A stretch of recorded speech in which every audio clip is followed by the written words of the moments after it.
Good afternoon, everyone, and thank you for joining our MITRE for Acumatica webinar. My name is Sullivan Sanders, a marketing coordinator here at Action Associates. Let me introduce today's presenter, John Lawford.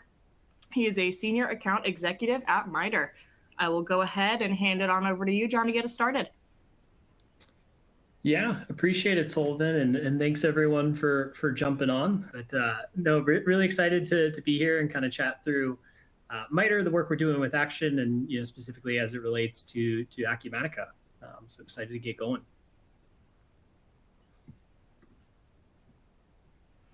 And I think we can, go to the next slide here. Yeah, so obviously go through MITRE introduction, just kind of where the system is at today, why we were founded, and the problems we're helping contractors work through. From there, kind of transition into how we work with Acumatica, what that integration looks like, and how our existing customers are utilizing the two systems. And then from there, excited to jump in and go into the actual MITRE system, give you guys a demo of some of the new upgrades, or really just throughout, if there's anything you want to see, feel free to drop that in the chat, and we can kind of tailor the demonstration to any specific points that the team wants to see. I think we will plan to try to do some Q&A throughout. So if you have questions, feel free to drop them in, and the Action team can kind of moderate that. But we'll leave some time at the end to open it up to questions as well. Awesome. And the MITRE team, yeah, you have met myself, senior account executive over here at MITRE. Worked with a few of y'all. I think see some folks from Allen Brothers in the attendee list. So that's one of our current MITRE Action customers using the two systems, MITRE and Acumatica. But I work really closely with the Action team and their sales over there to just kind of support folks as they progress through the evaluation. Sarah Marks, who unfortunately won't be able to join us today, our head of partnerships. She is at the SMACNA conference in Hawaii, so not a bad gig for her, but would much rather obviously be here going through the demo with y'all today. So yeah, I think MITRE, like at its core, why does MITRE exist? I think it's never been harder for contractors to build with confidence. Just a lot of changes in the regulatory complexity, labor market shortage, and just the transformation that's going through. A couple other factors contributing there, but really where we're seeing our pull is just things are moving faster than ever. We call it the new deal there on the right-hand side. Just over $1 trillion in public funding coming into construction, and that's spread out over the next 15 to 20 years. With that comes increased complex requirements along compliance and reporting. I think it feels like every month or so there's a new certified payroll format that you need to submit into. And we're seeing a lot of folks make that shift from server-based solutions into upgrading their systems into cloud ERPs. So really just sort of the next generation of business owners having zero tolerance for sort of those outdated legacy server-based systems that their business has been operating on for 20 plus years. There, but yeah, the MITRE, when we took a look at the current construction landscape, it wasn't great. We felt like there were a lot of generic HRIS payroll systems, but those were not built to handle the nuances associated with construction. I think even at the highest level, when you think about just job costing and pulling down the work breakdown structure from your ERP, and then being able to allocate time and eventually labor costs, but the fully burdened labor, right? The earnings, the taxes, the benefits, the workers' comp, we need to be able to break that out across job, cost code, department, location, et cetera. A lot of those systems just do not have the ability to break out labor costs at the level of detail contractors need to run the job cost report. But even when you start to get into secondary things like juggling multiple pay rates, if we do win a public project and we need to do those prevailing wage certified payroll requirements, or we're signatory to unions, we're working across multiple unions, how do we juggle that, track the union fringe reciprocity, generate our fringe reports on a monthly basis to pay into the unions. So really kind of fell short on the compliance aspect there. And then also just a lot of contractors working across multiple states or even within states. Like Action here is based in Ohio, where, it's like operating out of 300 states just with the locality taxes in Ohio alone. So job-based payroll taxes, right? When we pull down the projects from Acumatica, we bring the job's address.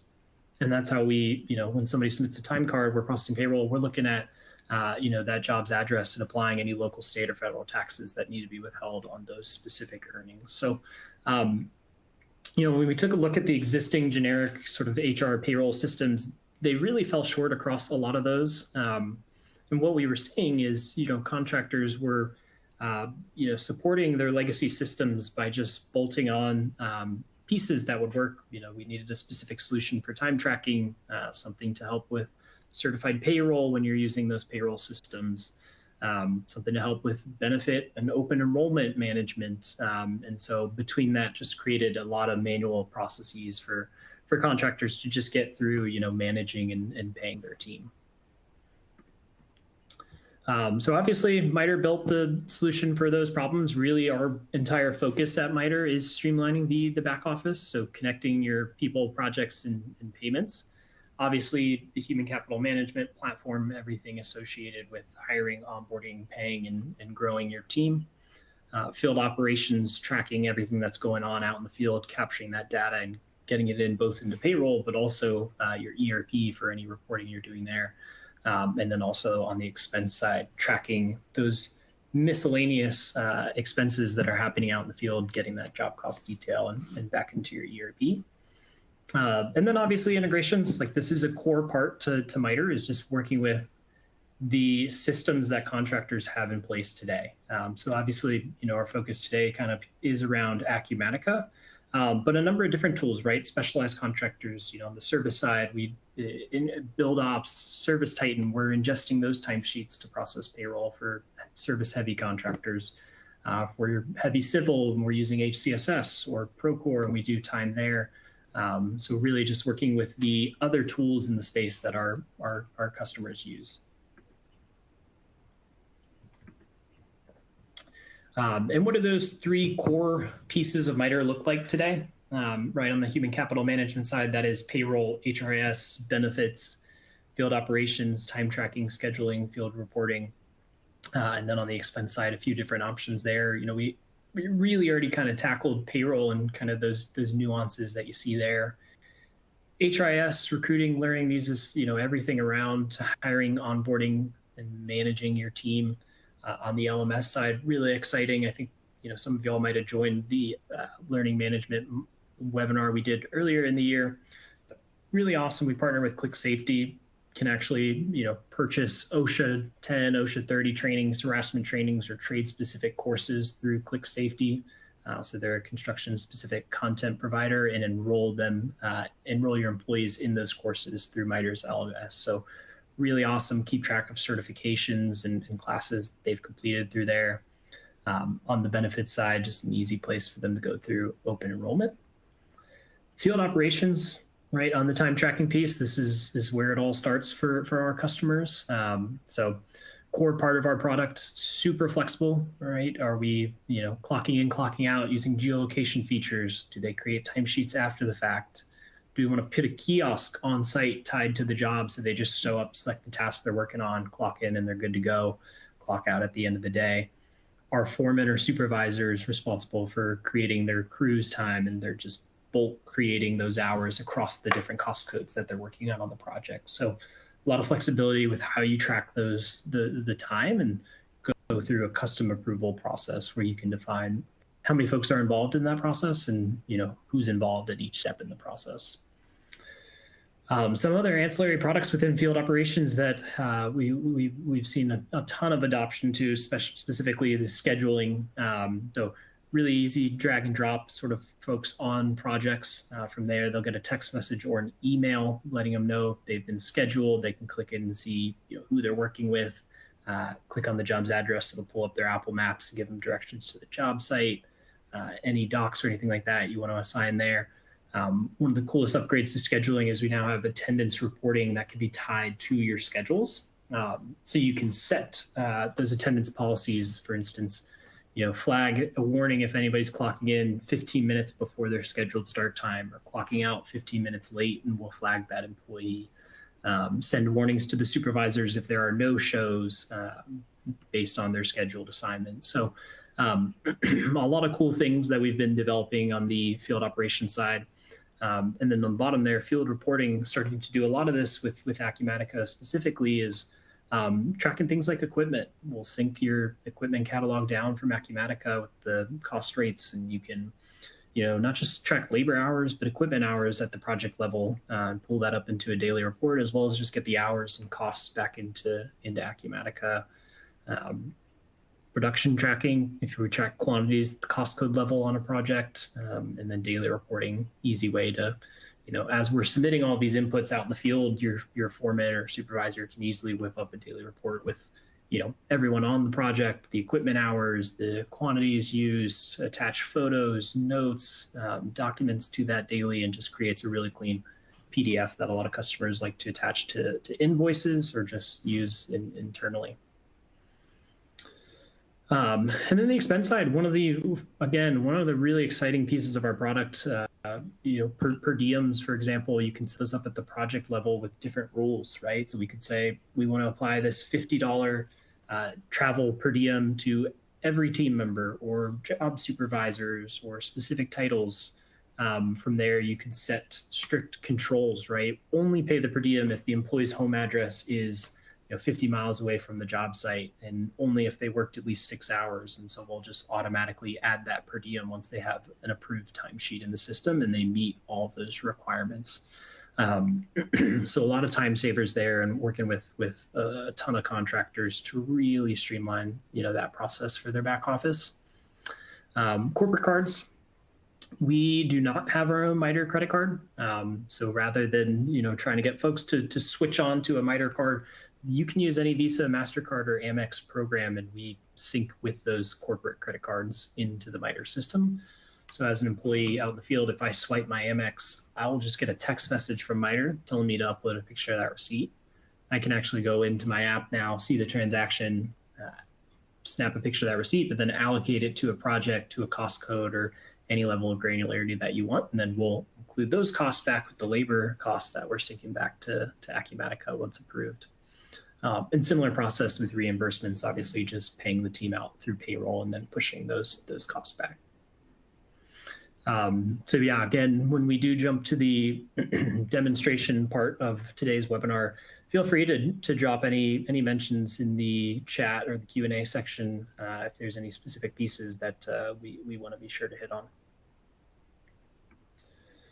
MITRE and Acumatica, though, what does it look like from an integration standpoint? Obviously, 2 cloud-based systems, so everything is API-based. There's no double entry or file uploads required between the 2 systems. And really at a high level, obviously we're not going to click in and go line to line here, but a lot of the work breakdown structure we're pulling down from Acumatica, things like your projects, project tasks, obviously your GL accounts, department branches, cost codes, that all syncs down from Acumatica into MITRE, so that as folks are allocating time, submitting expense transactions, et cetera, or processing the payroll, we're able to break out those labor costs by the different dimensions and sync that back into Acumatica. On the flip side, what are we typically pushing to Acumatica? Again, if we're doing time tracking in MITRE, we're sending it over. If it's coming from another system, we're usually just pulling those in for payroll and pushing back labor costs. Team members, right? MITRE is really the source of truth for all employee data. So as we hire and onboard employees, we will sync those team members in Acumatica so costs can be broken out by them. And then again, if we're using that expense management portion, we'll actually push those expenses back as project transactions. One of our customers, shared customers with the Action team, MITRE and Acumatica, customer Charter Construction. This was somebody I worked with late last year, early this year. They're a large self-performing concrete and GC based out of Nashville. Do a good chunk of public works. I think about 60% of their projects are subject to prevailing wage. working mainly in Tennessee, but also just throughout the bordering states, came to us with just significant challenges. Really, we're kind of bolted together several different systems, and things just were not working as expected. Anywhere from about 500 employees to like 800 in the summertime. So growing quite a bit. Really what sold the deal, I think they were coming from Computer-Ease, transitioning onto Acumatica, but kept Computer-Ease for the payroll perspective because they had some requirements that they needed. Using Arcoro for HR, WorkMax, I think, for time tracking. And so they just had this hodgepodge of systems that created a lot of manual workarounds to just get the job done and manage their team. And so really between MITRE and Acumatica, we're able to consolidate a few different systems and again, just deliver that seamless integration. So, it was entirely API based and, they're not having to deal with those workarounds outside in Excel. Their team, again, you see the 500 to 800 employees, they flex up in the summer. And so they were, hyper focused on just the onboarding process and folks doing this out in the field. And so our team actually went on site with them and, pulled up an iPad and took them through the onboarding process in MITRE live with them to see and make sure that was going to work when they're out there in the summer and they have, 15 guys showing up one day to go through the onboarding process out in the field. So really, really exciting customer. They've since now are currently in the process or recently went live with their sister company. So rolled them out onto MITRE and Acumatica as well.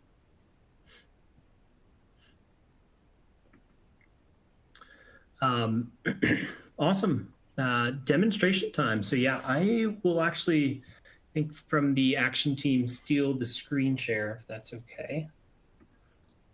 Sure, it's all yours. Awesome. And the number of jobs and duration for charter example, I'm not sure. Mindy, usually a lot of, I think they are typically longer projects, but not sure of a specific example there. Overtime rules can certainly have different overtime rules, and happy to hit on that in here. Are you all able to see the screen? I guess they can't talk, but action team. Yep. Yeah. Well, we can see it, and we can see that they see it, so should be good. Awesome. Well, yeah, this is the main MITRE dashboard, and I think Mindy maybe to hit on that, just because you're the only one in the chat here, which we appreciate. You can come into payroll settings, and this is a huge piece of MITRE, right? How do we calculate the overtime? And so we actually can create different overtime logic and apply that to a job, or apply it to a set of prevailing wage rates and then apply that pay rate table to a job. So when we come in here, we could see like, hey, what is this rule? And we could name it, for our union customers, sometimes their unions have specific overtime rules. For our non-union folks, sometimes this is a Davis-Bacon, or they're, working in a specific state that has requirements. And so they'll, name it whatever they need to. But then we can come in here and across the days of the week, or if there's, 5th or 7th consecutive day worked, it might just automatically be overtime. But you can pull in, what are those days of the week? When is overtime? Is it after a certain amount of hours worked? When it's double time? Maybe at a certain time of day, does overtime just automatically kick in? So we can build out what that overtime logic is within an overtime rule. And then within pay rate groups, you could just take that and apply the overtime directly to a project. But typically what our customers are doing is they're saying, hey, we'll build out the overtime rule, and then we'll actually take that overtime and apply it to a set of pay rates that we're then going to tag to a job. And so within here, this could be for a union contractor, again, all of our different locals. For this instance, we're working on a project in Adams County. So I'll go ahead and set up my Adams County rate, and I can come in here and say, hey, what are the prevailing wage classifications that I need to pay my team? What is the base rate? What is the fringe rate? From here, on the employee profile, we can just set, hey, Adam's default classification is labor, and then we'll always pay him the labor rate across all of the pay rate tables. So you don't actually need to come in here and assign one by one, but you certainly could. And then for folks who are switching, right, maybe Adam works as a laborer in the morning and does electrical work in the afternoon, needs to get paid 2 different pay rates. You can make them the option for employees to actually select that when they're doing time, or on the back end, supervisors or foremen can select the classifications, which will drive pay rate. But once we have, let's say the overtime logic applied and the prevailing wage table set up, what your team can then do is, we'll sync those jobs down from Acumatica, and you could come in here and say, hey, yes, we're going to mark this true. It's a certified payroll job. And then what pay rate table do we want to assign to it? And we can assign the Adams County rates, where we're now going to associate that overtime logic that you've built out and the pay rates that you've applied to the job. It's very similar process, right? For the union folks on the call. These pay rate tables, you'll see ours is an absolute mess in our demo account because we have a bunch of sales reps working out of here. But for you union folks, it would just be all of your different locals that you're managing within MITRE. And so if we click into one of our locals, we'd be able to see all of our different union classification, the base rate for that, and then the fringes that we have set up on the back end. And then when we click in here, we can see across, once we've built out the fringes, we'll see them as the headers here, and then we're just simply plugging in the dollar amounts per classification. From here, a couple of different things just as it relates to unions. One, reciprocity. If we're working across multiple different unions, sometimes somebody from signatory, or somebody who's signatory to our local one here, for example, might go and do work on a project in a different local. And so we could say, hey, when somebody from local one goes and works on a job that has local 12 rates associated with it, how do we want to pay that employee? Should we pay them their normal local one rate, or pay them the local 12 base rate, or maybe the higher of the two? And then we could say for fringes, should those go back to the local 12 report in MITRE? And if they should, maybe the training should still go back to their home local. So, apply that to local one, don't apply that to local 12. And so our fringe report on the back end that you can download and upload to your union or share with your union to remit payment each month will update based on the rules that your team has built in here. So a lot of functionality there. And then I think too, and one of our customers' favorite is you can create a new version of this pay rate table, which essentially allows you to clone these rates and then just update them. And so we would copy the table, change them, and you can set an effective date on those versions when you create a new one. And so we could set this, update the rates, set it as effective in the middle of next week, let's say Wednesday, and your team will get paid, the current rates Monday, Tuesday. As soon as Wednesday, those new rates automatically kick in. We start paying them the new version rates. So there's nothing your team needs to do when those pay rate changes happen in the middle of a work week. One of the coolest things too is, like, again, we did that setup on the back end, and so now we know we don't need to worry about our employees, or our foreman or whoever's approving those timesheets. We don't need to worry about them breaking out the overtime or applying the pay rates. We can have confidence that MITRE is paying them correctly. And so if we click into a payroll and take a look at my hours, everything in MITRE is this pivot table function. So we could group this report however we want. I like team member and then earning type, so I could actually see their overtime broken out on a daily basis. Third line is PTO, but then if we continue to drill in, we'll see the job and the cost code.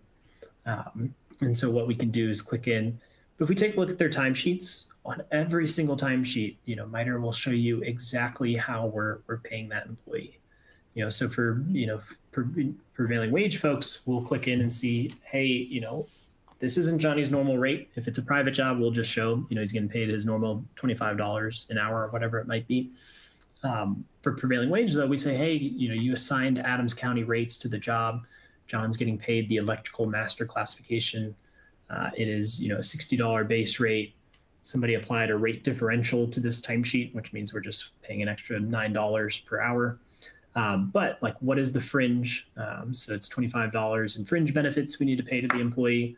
MITRE is actually offsetting all $25 through employer fringe contributions. So we are only paying the employee their base rate for these hours.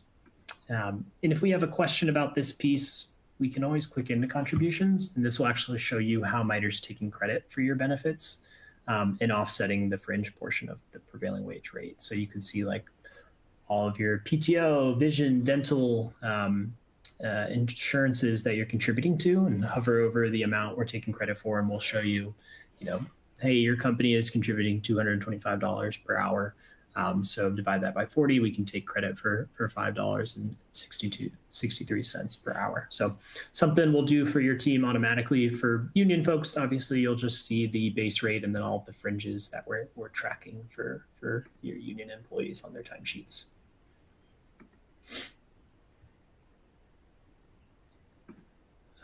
From here too, I think one of my favorite aspects of MITRE is, as we're reviewing and approving hours, once we feel good about the payroll, right, there's no adjusting rates or breaking out overtime.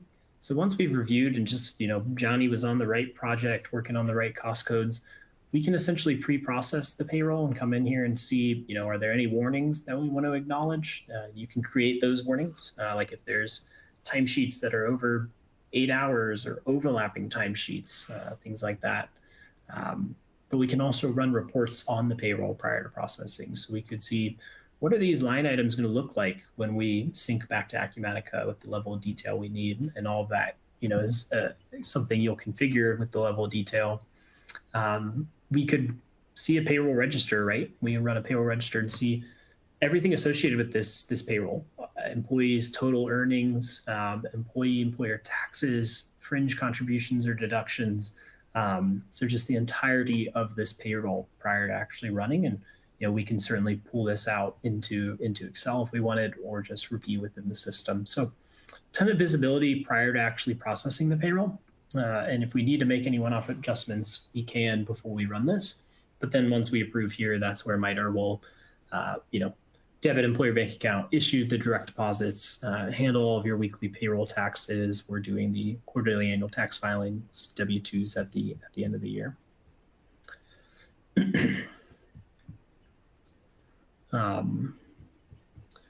Awesome. And then, yeah, I think coming through here, just to maybe finish on down that route, right after we process the payroll, two pieces. I think the original question was around prevailing wage and overtime.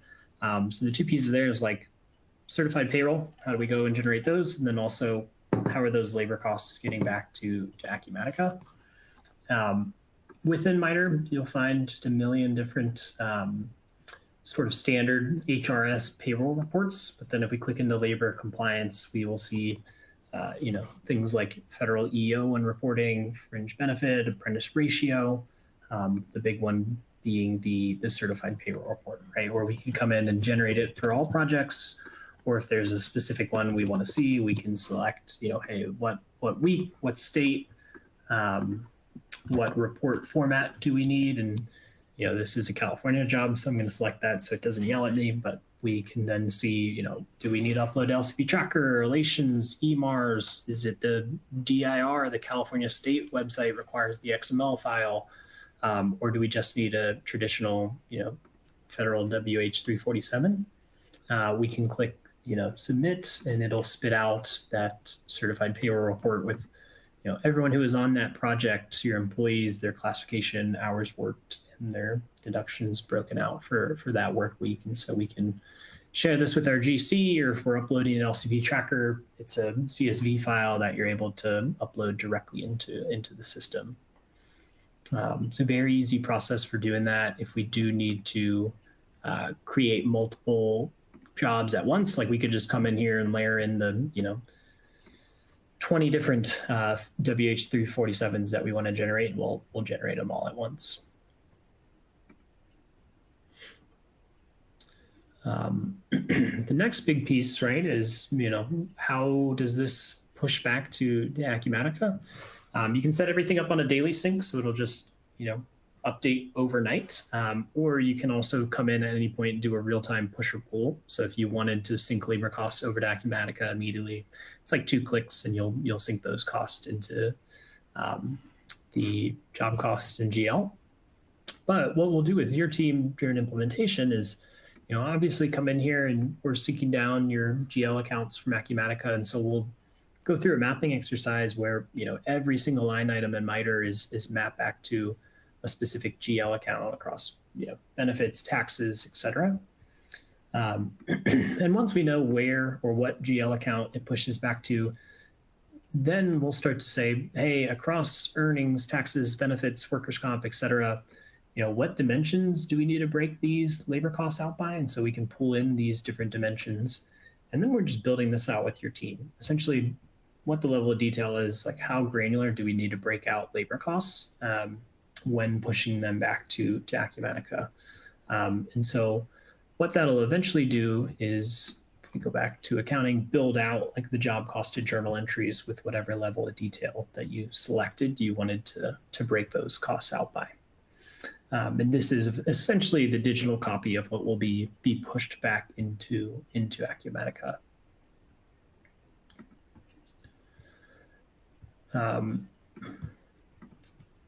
Awesome. From here, I see some questions around ACA reporting. We certainly support ACA filing, so the 1095, 1094Cs. If you are using our benefit administration, right? So from the HRS side of the house, this is what it looks like on the employees side.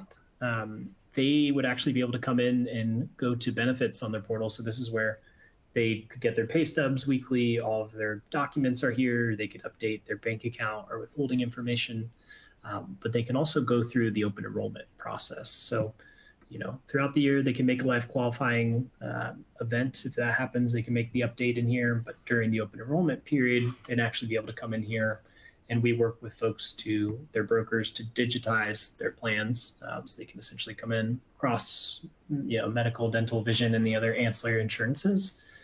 Actually make those benefit elections. We do have a broker portal where, your broker or your team can approve these elections before we sync them over to the carriers, and then obviously update it from the payroll perspective.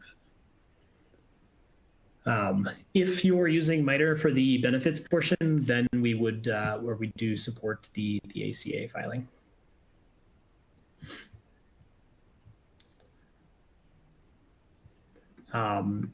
And yep, I see folks asking about taxes. Absolutely, those are going to be allocated across the projects that folks worked on. And so, when we say fully burdened labor, not just the employee earnings, but absolutely all of their benefits, their workers' comp, the taxes are going to be broken out across those different dimensions that your team has set.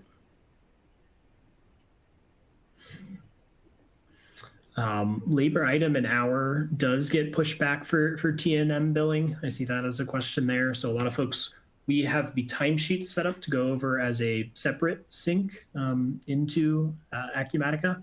And so from a billing perspective, like timesheets can actually go over daily or in real time as you're approving them in MITRE. So once your team says this time is accurate, you can sync that over to Acumatica for billing.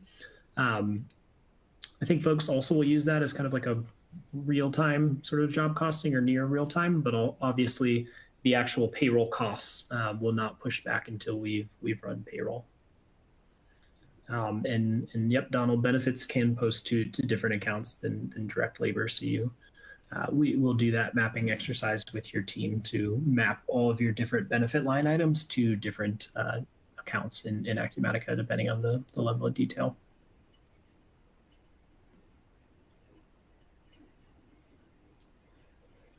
And employee time tracked by a supervisor rather than employee, super common. I'd say, a lot of our larger customers, especially from the union side, like they're not having their employees submit time. And so if we come into this work week view, this is a super cool view. Everything in MITRE is this pivot table function report. So it just makes it really easy, right? Right now we can see for this current work week, like everyone's total hours, their total daily hours, and then we drop it down, we can see the projects and then eventually the cost code that they're working on if we drill in. But if we said, hey, I want to flip this and see this at the job level, right? We just flip it on its head and now I can see the jobs and the employees working on the jobs and then the cost codes. And so we have a similar view on like iPads or apps out in the field, right? Where your team can do this allocation across projects. I'd say there's a couple of things. Like one, if we just wanted to click in and look at a project's weekly time card, we could come in here and just allocate hours across a project. And so, if we wanted to take a look at Chickering Elementary School, well, that one's already approved there. Let's pull up a project we got some good hours on. Let's pull up one of our interstate jobs. We could click in and see, Caroline and myself have been working on it, what cost codes we've been working on, and we could just simply plug in hours across their work week. So again, very similar from an iPad out in the field. And you can actually configure these columns, right? So maybe we do want them selecting the classification, or maybe we're tracking equipment, right? And so we want to pull in those fields as well. And so they'd be able to assign classifications or equipment to the labor hours. This is great if you're, working across one or two cost codes, maybe. If you have employees who are just jumping between, a million different cost codes on a project each day, what we could do is rather than clicking into the work week timesheet, which this will pull up the entire week, we could come in daily. And what this allows us to do is, maybe employees are clocking themselves in and out in the field, or they don't have any hours here, and we're just allocating them across the cost codes. So again, we can configure this where we can select what team members we want, or if they're like clocking in and out at the project from an iPad out in the field, just not selecting cost codes, we can choose what cost codes do we want to see here, and then update those fields.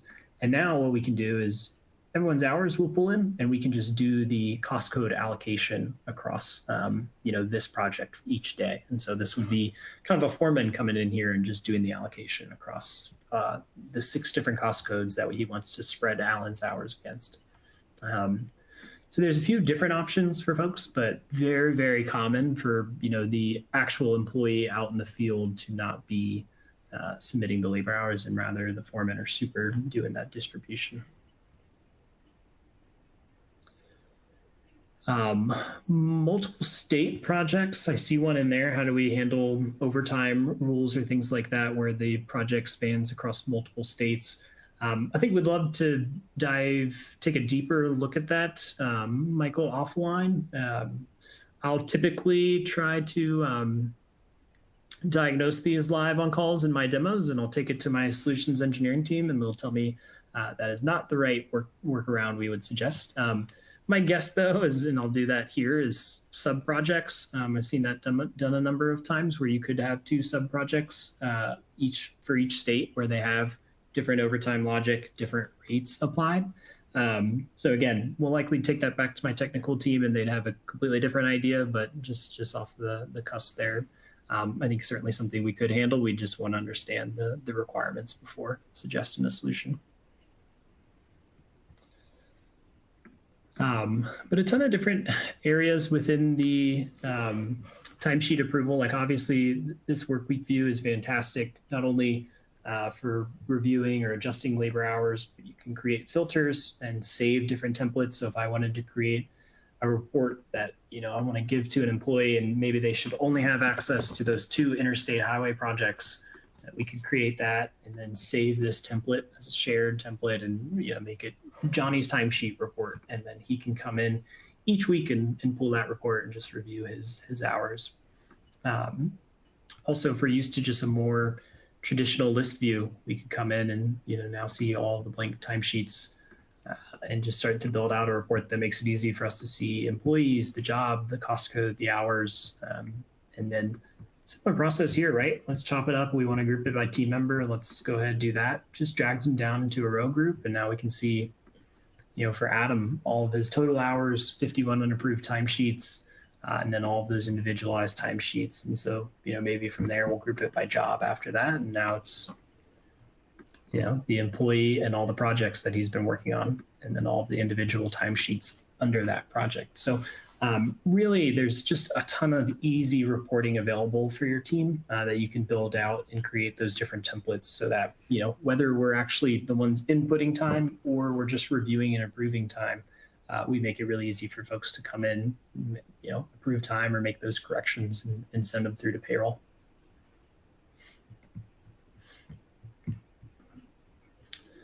And I know we are coming up on time here, so I will kind of pause there with the demo and just open it up to any questions. I think there's a couple we haven't got to yet. Yeah, awesome. As John said, please, everybody, pop your questions in if you do have them. We do have some that we can address right now. But if you have any others, please go ahead and send those through. But Christine, looks like many companies have been told payroll systems should be implemented January 1st. Speak to the value of implementing throughout the year. Yeah. It's most folks, like, especially, when we talk to people in Q3, they want to align on a year-end transition, just start clean with the new software or new payroll process. Most folks, like most of our MITRE customers, do not go live on January 1st right there throughout the year. Makes no difference. If we go live in February or March, we are just backdating all of your year-to-date payroll data. So we will take a report from your team and upload that into our system so that MITRE acts as if we've been processing payroll for your company for the entire year.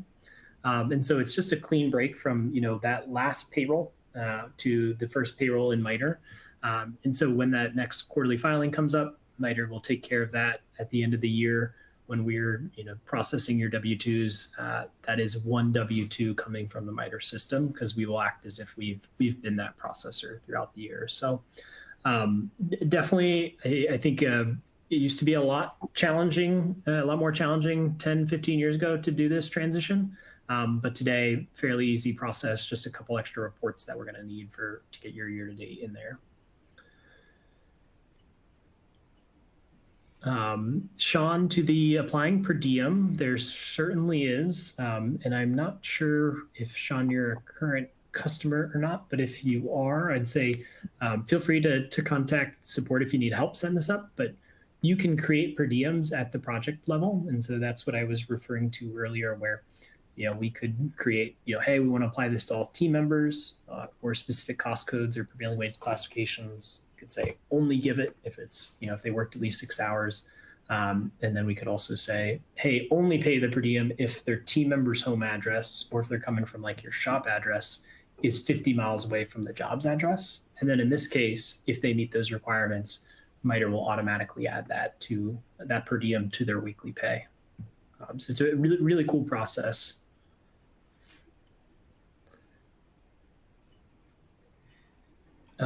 Can you add deduct calculations to tax union benefits? Don, absolutely. You can set up those union benefits as taxable.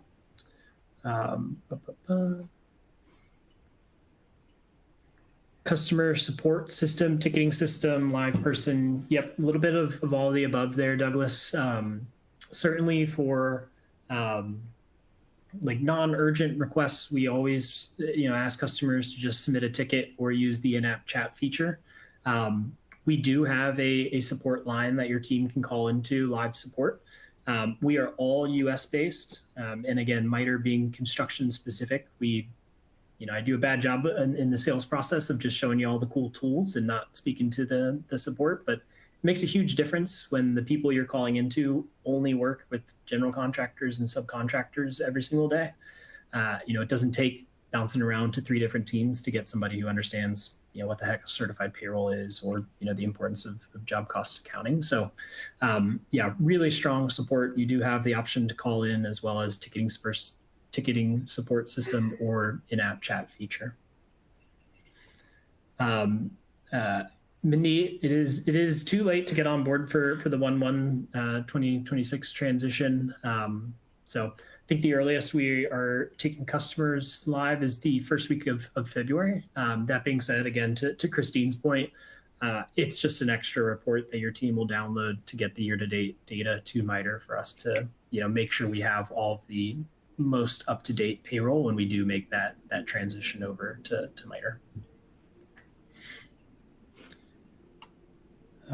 Awesome. Well, I will cap it there. It looks like we got through most of them, if not all of them. And then I would, say, obviously, if there are outstanding questions, if you're already working with somebody at MITRE, feel free to reach out to support if you're a customer. If not, feel free to contact the action team or myself directly. Awesome. Perfect. Wonderful presentation, John. Thank you so much. And thank you, everybody, for the wonderful questions. If we did not get to your questions during this session, we'll make sure that your consultant has access to them, and we'll be in touch shortly to answer them for you guys. Okay. All righty. Well, like I said, thank you again, John. And thank you, everybody, so much for joining us. We really appreciate it. Have a wonderful rest of your week. And everybody try and stay warm and have a happy Halloween. Thank you so much.